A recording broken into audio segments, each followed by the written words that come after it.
The throne room of High Admiral Vexthar was built from black stone that came from the heart of a dead planet. The walls were covered with weapons taken from conquered enemies, and the floor was polished so smooth it looked like dark water. Vexthar sat on his command throne, looking down at the holographic display that showed the entire Zephyrian Empire. General Kethmore stood before the throne, his green scales gleaming under the harsh lights. He was the Empire's greatest military commander, and his body was covered in scars from 100 battles.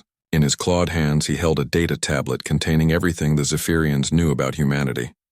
"Tell me about these humans," Vexthar said, his voice echoing through the chamber. Kethmore activated the hologram, and images of human ships and colonies appeared in the air between them. "They are a young species, High Admiral. They discovered faster-than-light travel only 50 years ago. Their technology is primitive compared to ours. Their largest warship is smaller than our escort fighters." "How many ships do they have?" Vexthar asked. 12 combat vessels capable of deep space warfare," Kethmore replied. "Perhaps 30 smaller ships for system defense. Their total military force is smaller than a single battle group from our navy." Vexthar leaned forward in his throne. "And their colonies? 12 worlds, all recently settled. The largest has fewer than 10 million inhabitants. Their industrial capacity is limited. They cannot build new warships quickly enough to matter in a real war." The High Admiral stood up and walked to one of the tall windows that looked out over the capital city of Torvash. Below him, millions of Zephyrians went about their daily lives in the shadow of the great military academies and weapons factories. The Empire had been built through conquest, and every citizen understood their place in the great machine of war. "What about their ground forces?" Vexthar asked. "Weak and disorganized," Kethmore said. "They fight with primitive chemical weapons and metal projectiles. Our bio-engineered warrior caste would crush them in direct combat. Each of our soldiers is worth 50 of theirs." Vexthar turned back to face his general. "Then why do you look concerned, old friend?" Kethmore hesitated for a moment. "There is something strange about their behavior at the diplomatic meeting. They did not show fear when outnumbered. They refused to submit even when clearly outmatched. Most species understand their place in the natural order. These humans seem to lack this basic survival instinct." "Foolishness is not a military advantage," Vexthar said. "Prepare the fleet. We will crush this human rebellion quickly and move on to more important matters." On Earth, President Helen Brooks stood in the emergency meeting room deep beneath the White House. Around the table sat the most powerful people in human government and military. The news from Kepler Prime had reached Earth 6 hours ago, and everyone was still trying to understand what it meant. General Peter Stone was the head of the Terran Defense Force. He was a big man with gray hair and tired eyes who had spent his whole career preparing for threats that never came. Now he faced an enemy that could destroy humanity without breaking a sweat. "The situation is bad," General Stone said. "The Zephyrians have over 2,000 warships. Each one is more advanced than our best technology. If they attack, we cannot win a conventional war." "How long do we have?" President Brooks asked. 30 days, Stone replied. "Maybe less if they decide to attack early." Dr. Elena Rodriguez sat at the far end of the table. She was the head of the Human Research Coalition and one of the smartest people on Earth. Her specialty was studying alien cultures and technologies, but now she was working on something much more dangerous. "General Stone is right about conventional warfare," she said. "But maybe we should not fight a conventional war." Everyone turned to look at her. President Brooks leaned forward. "What do you mean, Doctor?" "I have been studying human military history," Dr. Rodriguez said. "Throughout our past, smaller forces have defeated larger ones by using unconventional tactics. The Zephyrians think like a species that has always won through superior numbers and technology. They might not be prepared for an enemy that fights differently." "You want us to use guerrilla tactics against starships?" General Stone asked. "Doctor, these are not jungle fighters with rifles. These are advanced aliens with weapons that can destroy planets." "I know," Dr. Rodriguez said. "But think about what we learned from the diplomatic meeting. They expected us to kneel and submit. They brought 15 warships to a peace conference. They think like conquerors, not soldiers. There is a difference." Ben Taylor was the head of military communications. He was young for such an important job, but he had a talent for understanding alien technology. He had been listening to Zephyrian radio transmissions for the past week. "Dr. Rodriguez might be right," Ben said. I have been monitoring their fleet communications. They are not even trying to hide their movements. Their encryption is basic, and they broadcast everything in the clear. They actually seem proud that everyone can hear them coming. What are they saying? President Brooks asked. Ben checked his notes. They call this a cleansing operation. They expect to finish us in less than a week. High Admiral Vexthar told his fleet commanders that this will be good training for their younger officers. The room went quiet. Everyone understood what that meant. The Zephyrians did not see humans as a real enemy. They saw them as target practice for their military academy graduates. General Stone slammed his fist on the table. This is insane. They have ruled the galaxy for 3,000 years. They have conquered 47 star systems. What makes you think we can fight them when no one else has ever succeeded? Dr. Rodriguez pulled out a thick folder and placed it on the table. Because we are different from every other species they have fought. Most intelligent species stop fighting wars when they reach the stars. They unify their planet, develop advanced technology, and become civilized. Humans never did that. She opened the folder and spread out dozens of documents and photographs. We reached space while we were still fighting each other. We built starships while our planet was divided into 200 different countries. We colonized other worlds but kept our tribal instincts and our warrior traditions. President Brooks picked up one of the photographs. It showed soldiers from World War II, dirty and exhausted but still fighting. You think our history of warfare is an advantage? I think it is the only advantage we have, Dr. Rodriguez said. The Zephyrians fight like a species that has forgotten what war really means. They fight for conquest and glory. We fight for survival, and we have been doing it for 10,000 years. Colonel Kate Williams had been quiet during most of the meeting. She was the head of special operations and had spent her career planning for impossible missions. Now she spoke for the first time. What exactly are you proposing, Doctor? She asked. I am proposing that we show them what humans do when we are cornered, Dr. Rodriguez said. We do not surrender. We do not negotiate. We make the cost of victory so high that our enemies wish they had never found us. General Stone shook his head. You are talking about total war. Do you understand what that means? The Zephyrians could glass every human world. They could make our species extinct. They are going to do that anyway, Dr. Rodriguez said quietly. They have already decided we are too dangerous to live. The only question is whether we die quietly or whether we make them remember us. Ben Taylor looked up from his communication equipment. I hate to interrupt, but we have a problem. I am picking up Zephyrian transmissions from the outer system. A scout force of 6 ships just entered our space. They are not hiding their presence. What are they doing? President Brooks asked. Mapping our defenses, Ben replied. They are cataloging every human ship and space station in the Sol system. They want to know exactly what they will be destroying in 30 days. Colonel Williams stood up. Then we better start preparing. If Dr. Rodriguez is right, we need to become something the Zephyrians have never faced before. We need to become the kind of enemy that wins wars by refusing to lose them. President Brooks looked around the table at the faces of the people who would have to save humanity. They were scared, but they were also angry. The Zephyrians had made a mistake when they threatened Earth. They thought they were dealing with another civilized species that would surrender when faced with superior force. They had no idea they were dealing with humans. Dr. Rodriguez, President Brooks said, you have 30 days to turn us into the deadliest species in the galaxy. I hope you know what you are doing. Dr. Rodriguez smiled, but it was not a pleasant expression. Madam President, humans have been the deadliest species on Earth for 200,000 years. We just need to remember how.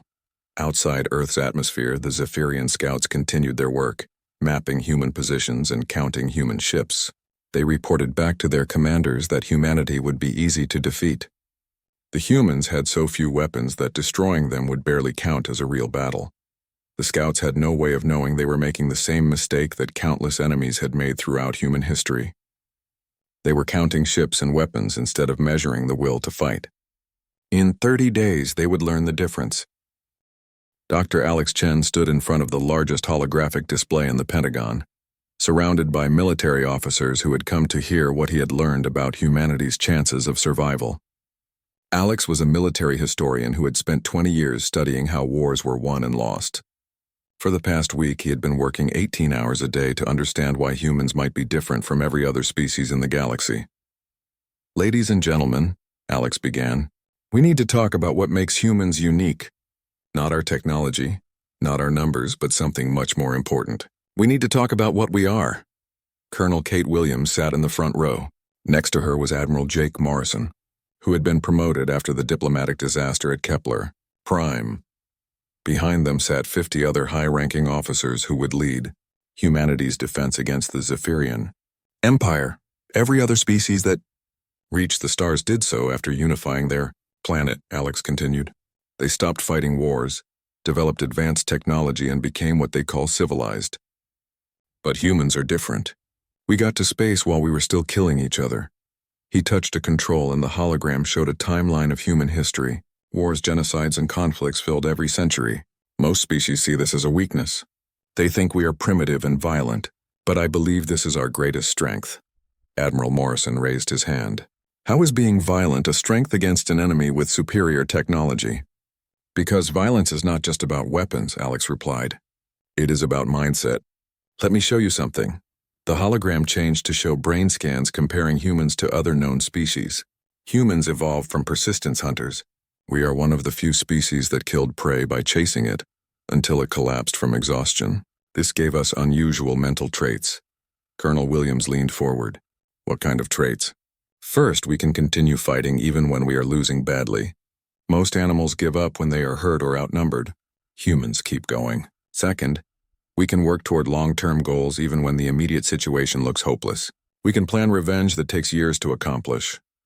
Alex touched the controls again, and the hologram showed footage from human wars throughout history. Third, and most important, we are comfortable with the idea of mutual destruction. If we cannot win, we will make sure our enemies lose too. The Zephyrians do not understand this, Alex continued. They fight for conquest and glory. When the cost becomes too high, they stop fighting and find easier targets. But humans fight for survival, and when we fight for survival, we do not care about the cost. General Stone had been quiet during the presentation, but now he spoke up. This is all very interesting, Dr. Chen. But how do we turn these theories into military tactics? Colonel Williams stood up. I think I can answer that, General. We do not try to match their technology. We force them to fight the kind of war where technology matters less than will. She walked to the hologram and pointed to images of human special forces. For the past week, my teams have been studying captured Zephyrian equipment. Their weapons are more advanced, but their tactics are predictable. They fight like a species that has never faced a real threat. What do you mean? Admiral Morrison asked. Their soldiers are bred for combat, but they are trained for honorable warfare. They expect their enemies to follow rules. They have never fought an enemy that uses psychological warfare, booby traps, or deliberate targeting of non-combatants. Alex nodded. Colonel Williams is right. The Zephyrians have conquered 47 star systems, but they did it through superior technology and overwhelming force. They have never had to develop the kind of tactics humans use when we are desperate. Admiral Morrison looked uncomfortable. Are you suggesting we target civilian populations? I am suggesting we do whatever it takes to survive, Colonel Williams replied. The Zephyrians have already decided to exterminate us. We do not owe them honor or mercy. Dr. Elena Rodriguez entered the room carrying a large case of equipment. She had been working with her research team to develop new weapons based on human psychological warfare principles. Sorry I am late, she said. I have been testing our new psychological warfare systems. She opened the case and pulled out a small device that looked like a radio. This broadcast sounds that human brains interpret as screaming. It has no effect on us because we evolved to recognize human voices, but alien nervous systems react to it like a predator alarm. You built a weapon that makes aliens afraid? General Stone asked. I built a weapon that triggers their instinctive fear response, Dr. Rodriguez corrected. Most species have never been apex predators. Deep down, they are still prey animals. This device reminds them of that fact.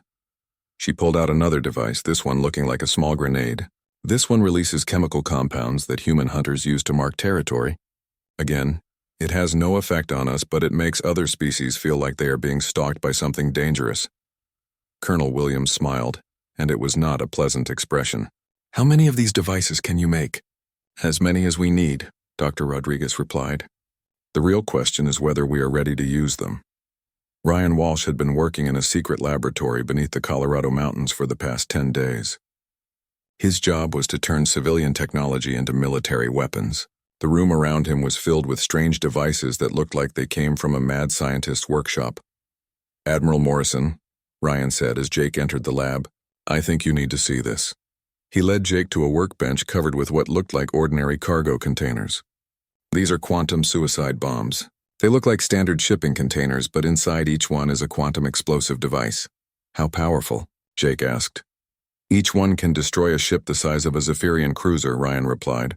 "The beauty is that they are impossible to detect until they explode. The quantum field looks exactly like normal cargo to their sensors." Jake picked up one of the containers. It felt light and ordinary. "How do we deliver them?" "We do not," Ryan said.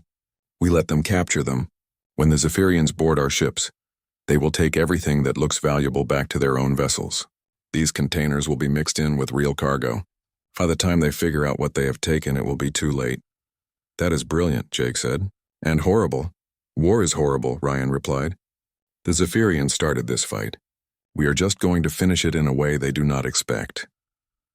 In another part of the facility, Ben Taylor was working on something even more dangerous.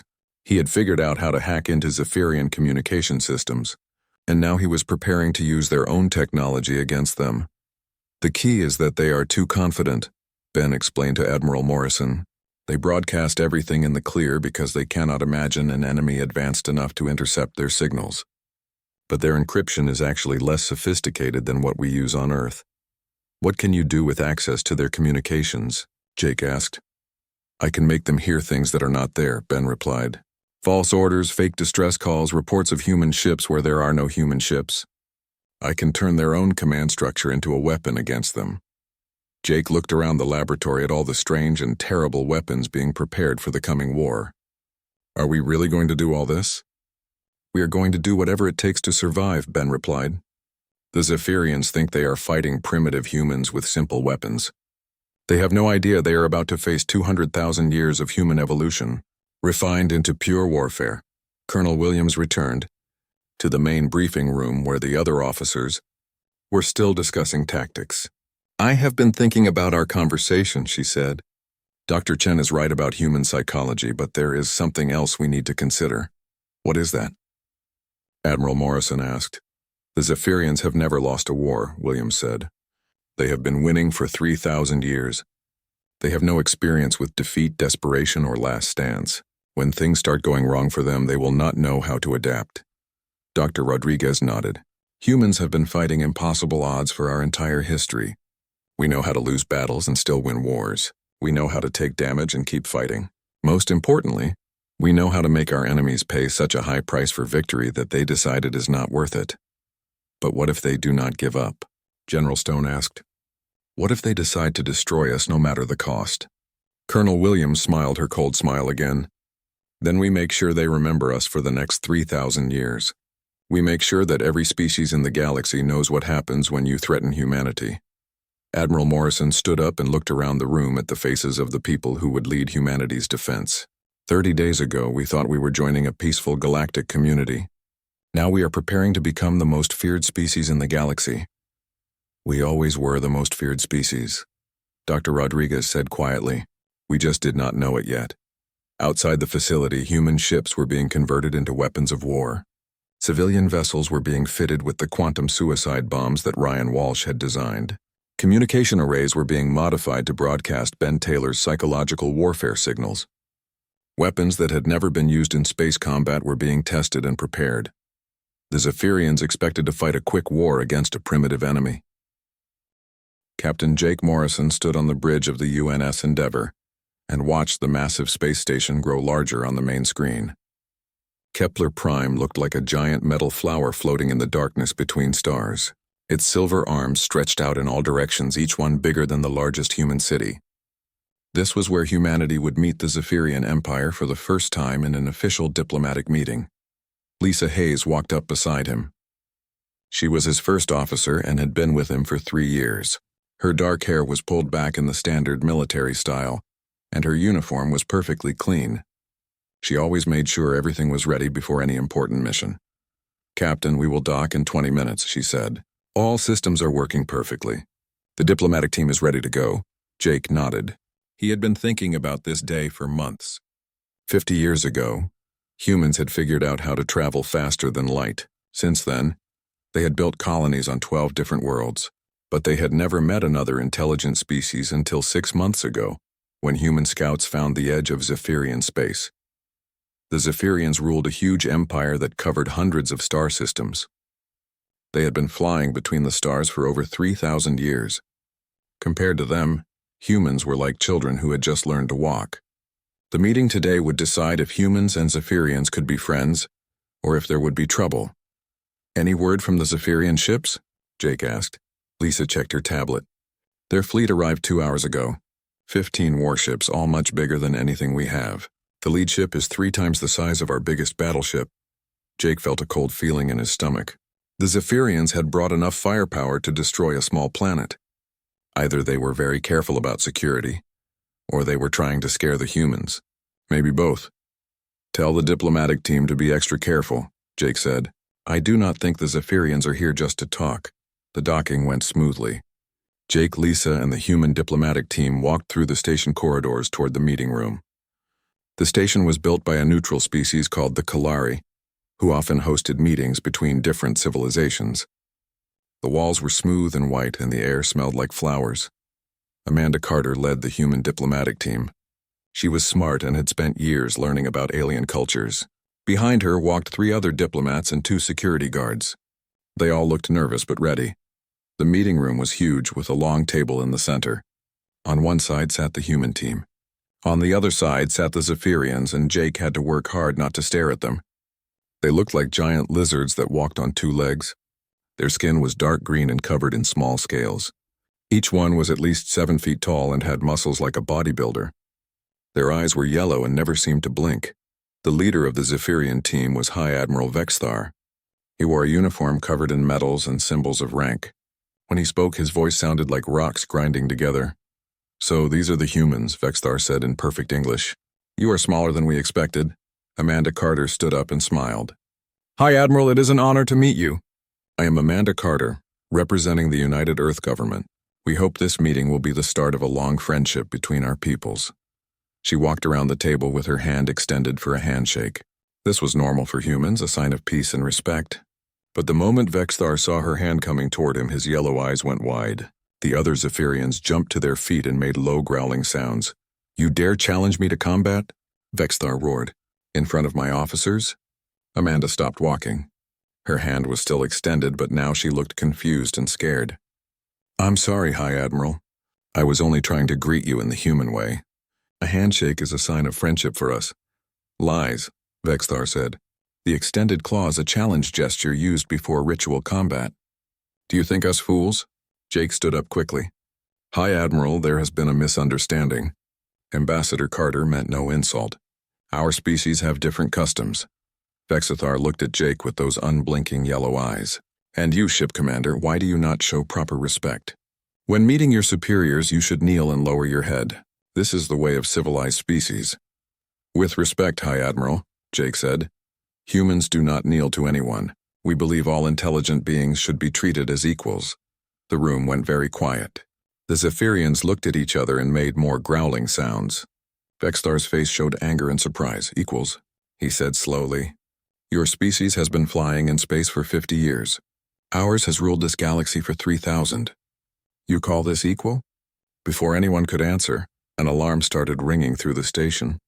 Red lights flashed on the walls, and a computerized voice announced, "Warning, reactor containment breach in Section C. All personnel evacuate immediately." Ryan Walsh, the chief engineer who had come with the diplomatic mission, jumped up from his chair. "That's the main reactor," he said. "If it melts down, it will take out half the station." "The Kalari engineering team will handle it," Vexthar said. "This does not concern us." But Ryan was already moving toward the door. "The Kalari use quantum fusion reactors. I've worked on those before. I might be able to help." "Stop," Vexthar commanded. "You will not touch Kalari technology.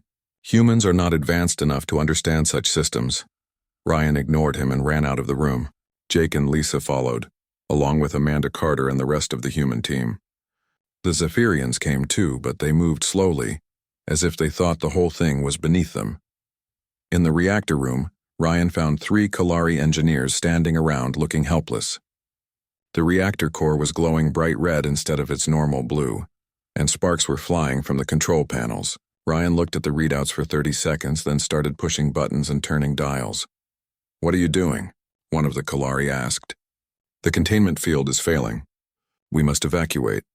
"Not if I can reroute power through the secondary manifolds," Ryan said. His hands moved quickly over the controls. "The quantum matrix is unstable, but if I can balance the magnetic field..." Sparks stopped flying from the control panels. The red glow from the reactor core slowly changed back to blue. The alarm stopped ringing, and the computerized voice announced, "Reactor containment restored. All systems normal." The Kalari engineers looked amazed. "How did you know how to do that?" one asked. "The basic principles are the same as human reactors," Ryan said. "Just more advanced. Good engineering is good engineering." When they got back to the meeting room, Vexthar was waiting with his arms crossed. His yellow eyes looked angry and suspicious. "You accessed alien technology without permission," he said to Ryan. "This is an act of espionage. You studied our systems to learn our secrets." "I was trying to save everyone on this station," Ryan said, "including you and your officers." "You expect us to believe this was not planned?" Vexthar asked. "First you challenge us to combat, then you refuse to show proper respect, and now you spy on advanced technology. The human species is clearly dangerous and untrustworthy." Amanda Carter tried one more time to fix the situation. "Hi, Admiral, please. These were all misunderstandings. We want peace between our peoples." Vexthar stood up to his full height of 7 feet. All the other Zephyrians stood with him. "There will be no peace.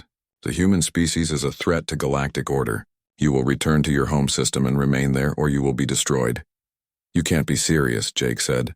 "You're threatening war over a handshake and an engineer doing his job?" "I am very serious, Captain Morrison," Vexthar said. "You have 30 standard days to remove all human colonies and return to Earth. If you do not comply, the Zephyrian Empire will remove you by force. This meeting is over." The Zephyrians walked out of the room, leaving the humans sitting alone at the long table. Amanda Carter put her head in her hands, and Lisa Hayes looked pale. Jake stared at the empty chairs where the Zephyrians had been sitting. "Well," he said finally, "I think that could have gone better." Outside the station, the Zephyrian warships were already moving into formation. Their massive hulls blocked out the stars, and their weapons were charging for the journey home. In 30 days they would return with the full might of the Empire behind them. The humans had no idea what they had just gotten themselves into. High Admiral Vexthar stood on the bridge of his flagship, the Eternal Glory, as it dropped out of faster-than-light travel at the edge of the Proxima Centauri system. Around him, the massive Zephyrian warfleet spread out in perfect formation. 200 ships, each one capable of destroying a planet, had come to crush humanity's first colony. "Report," Vexthar commanded. General Kethamore checked his tactical displays. "All ships in position, High Admiral. We are detecting minimal defensive activity from the human colony. No warships present. Orbital defenses appear to be offline." Vexthar nodded with satisfaction. The humans were behaving exactly as expected. When faced with superior force, they had run away like cowards. "Begin the occupation. I want this system secured within 6 hours." But as the Zephyrian fleet moved toward Proxima Prime, something felt wrong. The planet's orbital stations were dark and silent. The mining facilities in the asteroid belt showed no signs of activity.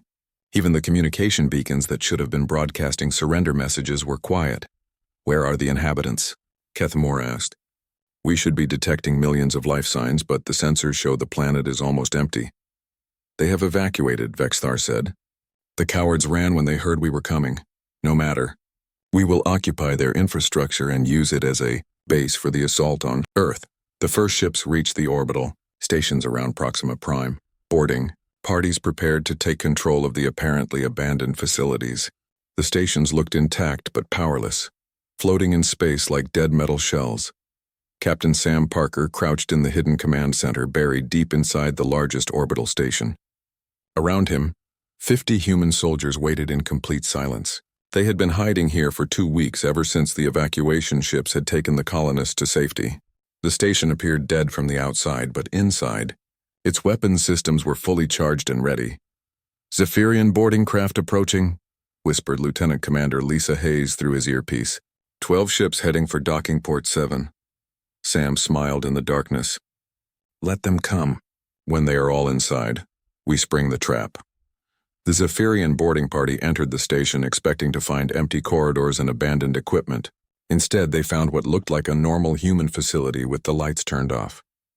They moved carefully through the passages, checking each room for signs of resistance or useful technology. They never saw the human soldiers watching them from hidden positions. They never noticed the nearly invisible wires stretched across the corridors at ankle height. They walked into the trap like children following a trail of candy. Now, Sam whispered into his radio. The station's artificial gravity suddenly reversed. The Zephyrian soldiers, who weighed twice as much as humans, were slammed into the ceiling with bone-breaking force. Emergency blast doors sealed off the sections where they were trapped. Poison gas began flooding the compartments. At the same time, the station's main reactor came online. Weapons that had been disguised as communication arrays rotated toward the Zephyrian ships. High-energy particle beams lanced out across space, cutting through alien hulls like paper. All stations, execute Protocol Hammer. Admiral Morrison's voice came over the communication system. Across the Proxima system, 47 objects that had looked like dead asteroids suddenly came to life. They were hollow rocks that had been mined out and filled with massive kinetic drivers. Each one launched itself toward a different Zephyrian ship, accelerating to enormous speeds. The asteroids were not guided missiles in any conventional sense. They were simply huge masses of rock and metal, moving fast enough to punch through any armor ever built. The Zephyrians had sensors that could detect the most advanced weapons in the galaxy, but they had never thought to watch for someone throwing rocks at them. "What is happening?" Vexthar demanded as his tactical display filled with collision warnings. "The asteroids are moving," Kethmore replied, his voice filled with disbelief. "Somehow the humans have turned them into weapons." The first asteroid struck a Zephyrian cruiser amidships. The ship simply came apart, its hull shattered by the impact. 2 more asteroids found their targets and 2 more enemy ships died in silent explosions. "Return fire," Vexthar ordered. "Destroy those orbital stations." But the stations were no longer where they had been. Using chemical thrusters hidden in their superstructures, they had begun moving to new positions. The Zephyrians found themselves shooting at empty space while the real targets maneuvered behind them. From the hidden command center, Sam Parker watched the Zephyrian fleet falling apart. "Lisa, begin Phase 2. "With pleasure," Lisa replied. The human task force had been waiting in the outer system, hidden behind the gas giant's largest moon. 12 ships against 200 seemed like hopeless odds, but Admiral Morrison was not planning to fight a fair battle. He was planning to fight a human battle. The human ships came screaming in from an unexpected direction, their hulls covered with stealth coating that made them almost invisible to Zephyrian sensors. They did not try to engage the enemy fleet directly. Instead, they targeted the Zephyrian supply ships and communication vessels that hung back from the main battle. Captain Kate Williams commanded the lead ship, a converted cargo hauler that now carried enough firepower to destroy a small moon. "Remember, people," she said to her crew, "we are not here to win a glorious victory. We are here to break their toys and make them angry." Her ship's weapons reached out across space and touched a Zephyrian supply vessel. The enemy ship's hull split open like a ripe fruit, spilling atmosphere and equipment into the vacuum. 2 more supply ships died before the Zephyrians realized what was happening. "They are attacking our logistics chain," Kethmore reported. "Without the supply ships, the fleet cannot maintain extended operations." "Send fighters to destroy them," Vexthar ordered.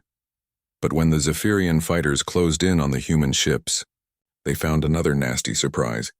The human vessels suddenly began broadcasting the psychological warfare signals that Dr. Rodriguez had developed. The alien pilots found themselves overwhelmed by instinctive terror as their brains interpreted the signals as the sounds of something large and hungry stalking them. 3 fighters collided with each other as their pilots lost control. 2 more simply stopped responding to commands as their crews became paralyzed with fear.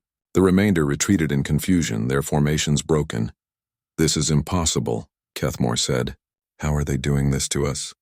On the flagship of the human task force, Ben Taylor was working frantically at his communication station. He had managed to hack into the Zephyrian command network and was now flooding it with false information. Fake damage reports made enemy commanders think their ships were being destroyed when they were perfectly fine. False orders sent entire squadrons to the wrong positions. Most effective of all, fake distress calls from ships that did not exist made the Zephyrians spread their forces thin, trying to rescue crews that were never in danger. "Admiral Morrison," Ben reported, "I have access to their main communication hub. I can make them hear whatever we want them to hear." "Good," Morrison replied. "Make them hear chaos." The battle continued for 6 hours, but it was unlike any battle the Zephyrians had ever fought. Their enemies refused to engage in direct combat. Instead, they struck from unexpected directions, used weapons that should not have worked, and employed tactics that violated every principle of civilized warfare. When Zephyrian boarding parties tried to capture human ships, they found the vessels rigged with booby traps and quantum suicide bombs. When they tried to jam human communications, they discovered that the humans were using their own communication network against them. When they tried to corner the human fleet, the enemy ships simply disappeared into the gas giant's atmosphere, where sensors could not track them. By the end of the day, the Zephyrian fleet had lost 37 ships without destroying a single human vessel. The orbital stations were still moving and shooting. The asteroid weapons were still launching themselves at any ship that came too close, and somewhere in the outer system, the human task force was planning its next attack. "Hi, Admiral," Kethmore said quietly. "I recommend we withdraw and request reinforcements." Vexthar's yellow eyes burned with rage and humiliation. In 3,000 years of warfare, no enemy had ever made him consider retreat. "No, we will not be defeated by these primitive humans. Bring up the planet killers. If we cannot take the system intact, we will sterilize it." "Sir," Kethmore said carefully, "the humans have already evacuated the population. Destroying an empty planet will accomplish nothing except wasting ammunition." "It will accomplish something very important," Vexthar replied. "It will show them that we do not tolerate defiance." But as the Zephyrian planet killer weapons charged their main guns, Ben Taylor's voice came over their communication system. It should have been impossible for humans to access the Zephyrian command frequency, but somehow they had done it. "Attention, Zephyrian fleet," Ben said in perfect Zephyrian language. "This is Admiral Morrison of the Human Defense Force. You have entered human space without permission and attacked our territory. You have one chance to withdraw peacefully." "Impossible," Vexthar snarled. "How are they broadcasting on our secure channels?" General Kethmore stood in the war room of the Zephyrian homeworld, staring at a holographic display that showed the ruins of what had once been the Empire's proudest fleet. Of the 200 ships that had attacked Proxima Centauri, only 63 had returned. The rest were floating debris in human space, destroyed by weapons that should not have worked, and tactics that violated every rule of civilized warfare. "Explain to me how this happened," High Admiral Vexthar said. His voice was quiet, but everyone in the room could hear the rage underneath it. "The humans fight like no species we have ever encountered," Kethmore replied. "They do not seek honorable victory. They seek to cause maximum damage to their enemies, regardless of the cost to themselves. They turned asteroids into missiles," said Admiral Mordak, commander of the 3rd Battle Group. "They rigged their own ships with suicide bombs. They used psychological warfare that made our pilots too terrified to fight effectively." Vexithar slammed his fist on the table. "These are the tactics of savages, not a spacefaring civilization." "Yes," Kethmore agreed. "And that is why they are so effective. We have been fighting civilized enemies for 3,000 years. Our doctrine, our training, our equipment, everything is designed to fight opponents who follow the same rules we do. The humans follow no rules at all. Then we will show them the consequences of defying the Empire," Vexthar said. "Assemble the Grand Fleet. Every ship, every weapon, every soldier. We will destroy their homeworld and end this rebellion once and for all." In the Sol system, Admiral Morrison stood on the bridge of the UNS Defiance, humanity's newest and most powerful warship. Around him, the defensive fleet of Earth was taking its final positions. 43 ships, all that remained of the human space navy, prepared to face the full might of the Zephyrian Empire. "Admiral," reported Commander Lisa Hayes, "our deep space sensors are detecting the Zephyrian Grand Fleet. Over 1,500 ships, including their super dreadnoughts and planet killer vessels." Morrison nodded calmly. They had known this moment would come. After the disaster at Proxima Centauri, the Zephyrians would not settle for anything less than the complete destruction of humanity. "How long until they reach Earth?" 6 hours, Lisa replied. "Then it is time to show them what humans do when someone threatens our home," Morrison said. "Signal all ships. Begin Operation Ragnarok. President Helen Brooks sat in the secure bunker beneath Washington, D.C., watching as the orbital defense platforms around Earth came online. Each platform was armed with weapons that pushed the limits of human technology, but she knew they would not be enough. The Zephyrian Grand Fleet could destroy 100 planets, and Earth was just one world. "Madam President," said Dr. Elena Rodriguez, "the Doomsday Protocol is ready. If the planetary defense fails, we can activate it with your authorization." Brooks looked at the red button on the console in front of her. Pressing it would trigger nuclear devices buried in Earth's crust, making the planet uninhabitable for the next 1,000 years. It was the ultimate expression of human psychology. If they could not win, they would make sure their enemies gained nothing from victory. "I hope it does not come to that," Brooks said. "But if it does, the Zephyrians will learn that humans do not surrender, even when facing extinction." The Zephyrian Grand Fleet dropped out of faster-than-light travel at the edge of the Sol system, like a plague of metal locusts. Their ships stretched across space in a formation so large it could be seen from Earth with the naked eye. At the center of the fleet was the Worldbreaker, Vexthar's personal super-dreadnought, a ship the size of a small moon with weapons that could crack planets. "Begin the assault," Vexthar commanded. "I want every human ship destroyed and every human world burned. Today we end this species forever." But as the Zephyrian fleet advanced toward Earth, they discovered that humans had been busy during the week since Proxima Centauri. The asteroid belt between Mars and Jupiter had been converted into the largest weapons platform in human history. Thousands of rocks had been fitted with guidance systems and nuclear warheads, turning them into a massive kinetic bombardment system. "Incoming asteroids," reported the sensor operator on Vexthar's flagship. "Thousands of them, all on collision courses with our ships." "Impossible," Vexthar said. "They cannot have weaponized an entire asteroid belt." But the evidence was coming straight at them. The asteroids moved with purpose and intelligence, adjusting their courses to intercept Zephyrian ships. When the aliens tried to destroy them with defensive fire, the rocks simply broke apart into smaller pieces that were harder to track and just as deadly. The first wave of asteroid weapons struck the outer edge of the Zephyrian formation. Ships that had survived 1,000 battles were crushed like insects by chunks of rock moving at enormous speeds. The aliens had the most advanced shields in the galaxy, but no shield could stop several tons of nickel and iron traveling at a significant fraction of the speed of light. "Return fire," Vexthar ordered. "Destroy their weapons platforms." The Zephyrian fleet opened fire on the asteroid belt, their energy weapons turning space rock into glowing plasma. But for every asteroid they destroyed, 10 more appeared. The humans had been preparing for this battle for months, and they had turned their entire star system into a weapon.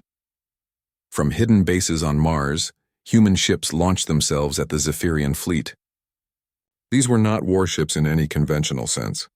They were cargo haulers and mining vessels that had been packed with explosives and fitted with guidance systems. Each one was essentially a manned missile, piloted by volunteers who knew they would not be coming home. Captain Sam Parker commanded one of these suicide ships. As he guided his vessel toward a Zephyrian cruiser, he thought about his family who had died when the aliens destroyed a human colony in retaliation for Proxima Centauri. "For Earth," he said into his radio. "For humanity." His ship struck the alien cruiser amidships, and both vessels vanished in a ball of nuclear fire. Across the battlefield, similar scenes played out dozens of times. Human pilots flew their ships directly into Zephyrian vessels, trading their lives for enemy hulls. It was a tactic that horrified the aliens, who could not understand an enemy that would deliberately sacrifice themselves for no strategic gain. "They are insane," General Kethmore said as he watched the tactical display. "They are throwing their lives away for nothing." Not for nothing. Admiral Morrison's voice came over the Zephyrian communication system. Once again, the humans had somehow hacked into their secure channels. "For Earth, for our families, for the right to exist in this galaxy without bowing to tyrants, you cannot win," Vexthar broadcast back. "We have 1,000 ships for every one of yours." "Winning was never the point," Morrison replied. "The point was to make you pay such a high price for victory that you would never forget it. How many ships have you lost today, High Admiral? How many more are you willing to lose?" The answer was becoming clear as the battle continued. The Zephyrian Grand Fleet was being torn apart by an enemy that fought with weapons they had never imagined, and tactics they could not counter. Human ships appeared from nowhere, struck with devastating effect and vanished before the aliens could respond. The asteroid belt had become a shooting gallery where Zephyrian vessels were the targets. Most terrifying of all was the psychological effect.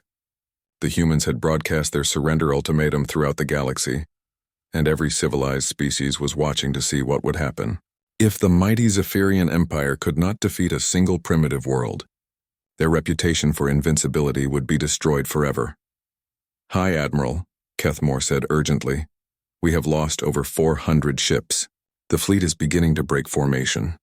If we continue this assault, we may lose everything." Vexthar stared at the tactical display, watching red symbols disappear as human weapons found their targets. He had come here to destroy humanity, but instead humanity was destroying him. "Activate the Worldbreaker's main weapon. If we cannot defeat them in battle, we will simply eliminate their planet." The Super Dreadnought's planet-killer weapon began to charge, drawing power from reactors that could fuel a small star.